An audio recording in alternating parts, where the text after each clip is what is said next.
ভাইজান, আমি আপনাকে বারবার বারবার বলছিলাম যে আমি এই সম্পর্ক চাই না চাই না চাই না, কিন্তু আপনি আর আমার হাজবেন্ড মিলে একটা বারও আমার কথা শুনলেন না। আপনি বলছিলেন আপনার ছেলে আপনার হাতের লাঠি। কোথায় গেল আপনার হাতের লাঠি? কই যাবো আমি এখন মেয়েটাকে নিয়ে? ভাইজান, আমার মেয়েটা তো বিধবা হয়ে গেল। বৌমা যেদিন থেকে আমার বাড়িতে পা দিয়েছে সেদিন থেকে ও আমার মেয়ে, ওর বিষয়ে আমি বুঝবো।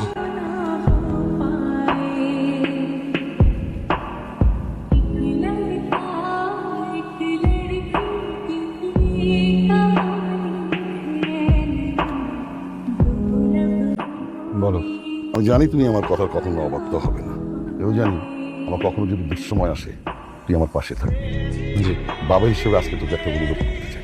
যেই তোর ভাইকে ভালোবেসে বিশ্বাস করে আমাদের বাড়িতে এসেছে, ও আমাকে তোর মাকে অসম্ভব রকমের সম্মান করে। ও খুব একা হয়ে গেছে রে, ওই বিষয়গুলি আমি আর নিতে পারছি না। তাই বাবা হিসেবে আমি একটা দায়িত্ব পালন করতে চাই।